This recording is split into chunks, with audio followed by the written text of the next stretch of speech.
Hello and welcome to TV on TV. Unfortunately, we had to pre-record yet again this week, but I promise one of these days we're going to do it live again. And this week we've got Professor of Economics Kevin Lang, who's been a professor at BU for many years now. I've known him a long time, and he's been there the whole time I've known him. But before we get into discussing economic recovery with Kevin Lang, of course, I'll do some quick updates. Regarding changes in policy over the last week, the MBTA has made it clear that if you are using their transportation system, either on a vehicle or on a platform, you're wearing a mask. Of course, just like the governor's requirement and individual communities' requirement, exceptions are for people under the age of 2 or those who physically are not capable of removing the mask themselves for any difference in ability they may have. But other than that, you need to be wearing a mask when you're outside within distance of others. But if you're on the T, even if there's nobody around, you've got to wear a mask. So says the T. And, you know, if you're riding on the green line, they're letting you get on board for free. So it's the least you could do. The other big news of the week is that the governor has announced that we are relaxing our social and economic restrictions in a series of phases that actually began on Monday when construction, manufacturing, and attending houses of worship restrictions were lifted. Now, that doesn't mean they're lifted completely. For example, religious services are limited to 40% of capacity, and I made calls to several men and women of the cloth actually on Monday and asked, well, what are you doing? And for the most part, religious services in Brookline are not starting this weekend. So check in with your favorite House of God and find out its schedule. You may find it isn't even opening until the fall. So make sure you're on the ball there. On the other hand, if you work construction or you're in manufacturing, hopefully you got called to go into work this week because your colleagues may well have. May 25th, we've got a series of other openings. Retail will be open for curbside pickup. You can't go in the store, but they can bring it out to you. Credit card, of course, or debit card are encouraged, that contactless payment system. And that will open up some new opportunities for retail and some great opportunities to double park in the bike lane, but only for 5 minutes. So it's probably okay. It's not okay. Also, offices open on Monday. And so if you are an office worker, you don't have to go back to work, but it's a possibility that you can go back to work. Of course, there are also restrictions there. And note, this doesn't count if your office is in Boston. If it's in Boston, you get a whole nother week before you go back at the earliest. It turns out that vertical mass transit, elevators, are a tricky problem, and Boston has some tall ones. Folks simply haven't figured out yet how to get significant groups of people in and out of tall buildings without cramming them in elevators.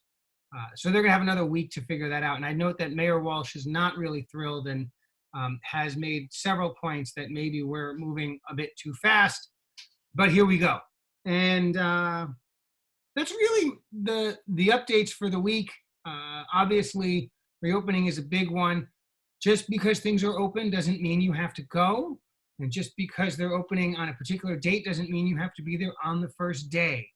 If you do go, remember, we're still washing hands, we're still wearing masks, we're still working really hard to keep that 6 feet of distancing absolutely whenever possible. Look, the reality is, if this goes badly, we're going to have to dial back and go back into our cocoons. So don't screw it up, people.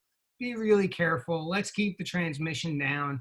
Let's keep the R-value below 1 and get out of this thing. And that means everybody still has to be really on their best behavior. And that includes those who are going back to work.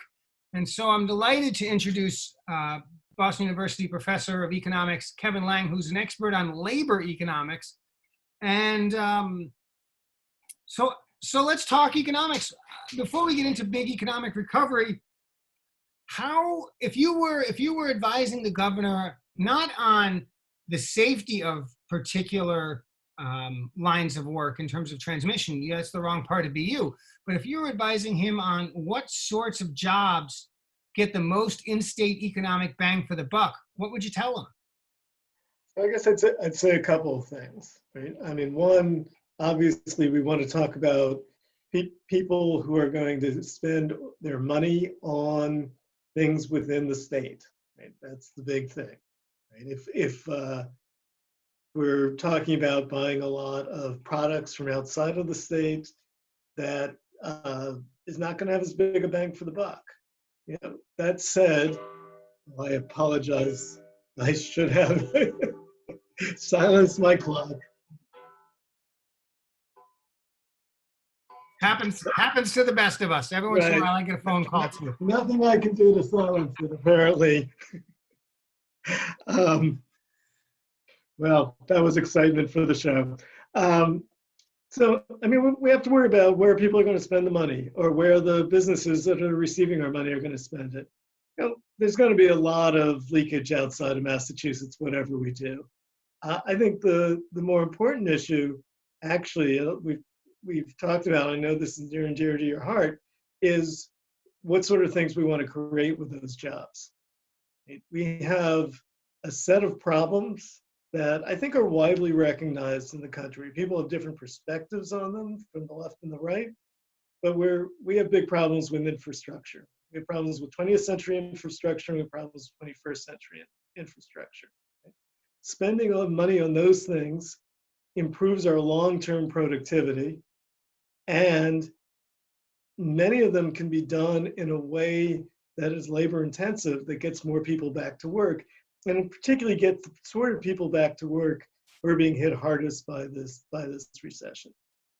I think that's the other thing we have to think about as we plan the recovery, is the loss of social cohesion in this country is a serious problem. Again, the left and the right have different explanations for why that is, but clearly addressing inequality, the sense that people are being left out, which I think is growing among certain groups during the pandemic, is again something we have to take into account in deciding who needs to get back to work fastest. Now, in the 2008 recovery, obviously the stimulus package included some public works projects. It also included a whole bunch of austerity measures that my undergraduate economics training taught me were a bad idea. So there's talk about public works here as well. But one of the conversations then was that a lot of public works projects, right, construction projects, tend to be jobs that are overwhelmingly men. And when we look at what the governor opened this past week, construction, manufacturing, heck, members of faith leaders, I think overwhelmingly men in all cases. And so I wonder, as we think about opening up the economy and trying to put the money in the hands of folks who are making lower wages, who really need that money now, who don't have the cushion, what kind of jobs could be prioritized that tend to be actually filled by women, but also aren't the kinds of jobs that are the last to open because they involve very close contact, right? So are there good places where the governor should be thinking about to make sure women can get back to work in the same numbers as men? This is a real challenge, right? So one of the reasons that jobs have expanded for women in this country over the last 20, 30, actually longer than that period, is that the role of social skills has become more important, right, relative to the importance of manual skills, right? And that's particularly important in the service sector, in retail, but also in more sophisticated services. Now, that's one of the areas that's really hard to reopen. We're not yet ready. We haven't reopened retail stores in any real sense, right? I mean, there's going to be pickup. So that's a problem. Office work is going to be possible, but it's going to be limited because we have to have a lot more space. So I think that's a real challenge. The question one should ask, and quite honestly, now we're going outside of my expertise, is if we want to think about what kind of investments are going to be very effective for reducing carbon emissions, right, as part of the 21st century infrastructure. Are there elements of that that are particularly useful for people who don't have great construction experience? You know, a lot of stuff about retrofitting things. My impression is that a lot of these skills are not, it's not like I can just walk in and do it myself the next day, never having done it, but that you don't need a huge amount of training to learn how to do some of these things. I'm not the engineer in this conversation, so you can correct me. But that's certainly my impression. That's the sort of thing I would be thinking about. Yeah, I like that line of thinking. I'd also, thinking about it as a policymaker at the state level, it's hard for state governments to spend money during an economic downturn because state governments can't print money and can't run a deficit. But one trick we do have for printing a little bit of money is requiring investor-owned utilities to spend money, right? And then ratepayers can pay it back over 20 years, not right away. And so it occurs to me that one form of stimulus that might make a ton of sense and fit with your 21st century infrastructure investment that I'm a big fan of is now is a great time to have the investor-owned utilities either sign PPAs, contracts, or build and own big projects because they don't have to pay for it all right now. They pay for it, the ratepayers pay it back over 20 or 30 years, but we get the economic benefit right now in that work, in that jobs, as well as that long term. So I think, colleagues, if you're listening, tune in now, right? That seems like a great idea to me. What does this economic recovery look like with states opening up and some states are well ahead of Massachusetts? If, God willing, we don't have a second wave of illness, if we're sort of through it, is there any chance of a 2020 economic recovery? We're in a unique situation. Okay, so most of what we know has to come either from theoretical models or from experience. In terms of experience, the last time we had something like this was over 100 years ago. And it was a time when supply chains were much more local. Certainly, we were not relying on things to come from all over the world. International trade was of minimal importance to the United States at that time. So I think anybody who says they know what's going to happen is either much smarter than I am or is making things up. What we do know is that recessions can be very long. Is this going to be more like the 2007, 2008 shock, or is it going to be more like a traditional shock, say in 1982? Italy, even before the pandemic, hadn't recovered from the financial crisis shock. Japan was in a deep recession for a very long time. Some of my colleagues who are more knowledgeable than I am think that the combination of the depth of the recession and the uncertainty that people have will ensure that we're going to be at least 3 years in recovery. And I have to say, intuitively, that makes sense to me.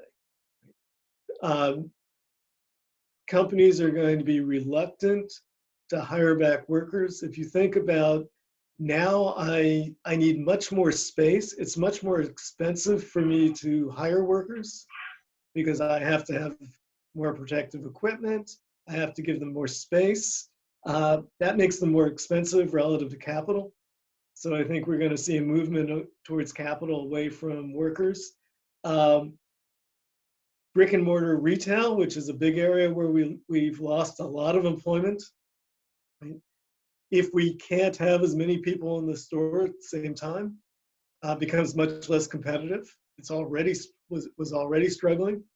I think there are a lot of reasons to think that companies are going to be reluctant to hire, that they're going to be reluctant to invest in anything that, well, I think generally they're going to be reluctant to invest, but particularly in anything that is worker dependent. Because even if it turns out that a year from now, which I think is as optimistic as we can be, that we've really got the coronavirus under control, people are going to look and say, hey, but when's the next one coming along? You know, we came close with a couple of others before this. There will be another one. Will it be in 5 years, 10 years, 20 years? It's going to make them reluctant to invest. So my gut reaction, and again, I want to emphasize I'm a labor economist, I'm not a macroeconomist, they don't do this kind of work, is that this could be a pretty long recovery. Do you think that the trajectory of that recovery is something like linear? Do we catch up and get good recovery early and then we're slow to get that last 20 or 30%? Or do we kind of wallow in misery for a while before we start coming back? What does the shape look like, do you think? I'm going to say that that's beyond my expertise. I suspect it's beyond anybody's expertise, but it's definitely beyond mine. We're just in an uncharted territory here. But my real fear is that this could be very long term without some active government policy. Now that folks are, at least some folks are sort of creating a new normal where they're not consuming as much as they were. Certainly that's true in my household. I don't know that it's true in everybody's, but in my household, our consumption has gone way down, right? We're buying more groceries because we're not eating at work anymore or things like that. But otherwise, we're not buying much of anything, and we're not missing much. And we're at home more, and we're enjoying that. And so I wonder, is there a potential for anything significant enough to be picked up in the economy, a shift sort of away from consumerism, at least for enough households that it's noticed that folks simply have decided to stop working so much to buy so much? Is that imaginable? Well, I'm not sure I'm going to buy the change in mores as much as there are a number of factors that's going to make that happen without a change in mores. First of all, there are a lot of people who are accumulating debt, have accumulated, and are going to continue to accumulate debt until they can get back to work. That's going to make them reluctant to go out to spend. I think there's going to be a psychological shock, a realistic one, that says, hey, maybe we shouldn't be quite so optimistic that nothing like this is going to happen. And so people are probably going to be more cautious in terms of building up savings. So I think that's a factor. To the extent that they're reluctant to go out to restaurants, they will spend more money in the grocery store, but a lot less money overall. Right? So what's happened over time is that Americans have continued to spend about the same fraction of their income on food, but much more of it outside the home. Now, what's happened with you and what's happened with me is I'm spending less on food because I'm not going out to eat as much. So that, and if the fear remains, that will continue. Interesting. So what's let's take it to a local level. So I'm thinking about these sorts of details and sort of trying to put it together in my head. And I'm thinking about the labor force in Brookline. And to be clear, and you know this and I know this, but I want to say it out loud anyway.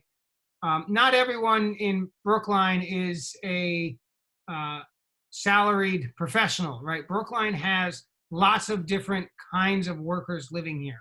And sometimes we sort of get stuck in this rut of thinking that everyone, has a master's degree or a PhD and is making a salaried wage and can work from home. But certainly many people in Brookline can, and clearly a higher percentage in Brookline than many other parts of the country.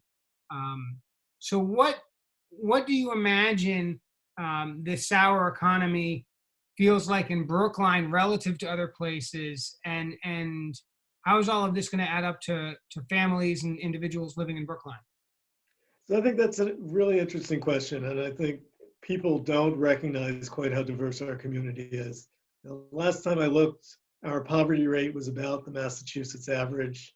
We have one of the highest per capita incomes of any community in Massachusetts, but in terms of median household income, we're not particularly high. It really is a very diverse community. Now, what that will mean as we go forward is hard to say. I mean, I imagine we're going to see turnover in terms of who lives here. I hope that we will continue to be a desirable community to live in. Your prediction is as good as mine as to what the community will choose to do about the combination of cutting services and raising taxes. But clearly, people who have significant reductions in their incomes are going to think about whether they can continue to afford to live in Brookline. And so obviously one of the biggest driver of the ability to afford to live in Brookline on the expense side is the cost of housing. Mhm. And the pressure on housing in Brookline comes from a couple of places, right? It certainly comes from students at nearby universities, and it certainly comes from the proximity to all kinds of great employment. And it comes from Brookline being a desirable place to live absent those things. But with an economy that languishes for a year or two or more, in Brookline or statewide, do we expect to see in nominal dollars, do we expect to see housing prices go down? Is that even imaginable? Oh yeah, I mean, when I bought my house, I was pretty sure that I was making a very bad investment, but I had a toddler, and I had a dog, and I had a lot of furniture. And the idea of moving every couple of years didn't appeal to me. And in fact, within 2 years, my house had fallen in value by 15%. It's done a lot better since then. It's been a much better investment than I would ever have dreamed. But that was not my financial brilliance. That was just my good luck. Having said that, one of the experiences that we have had in Brookline is that during downturns when local governments are really cutting back on their services, we have done that less. And there's been a flight to excellence in the search for schools. And so I would not be surprised if, first of all, your political guess is better than mine.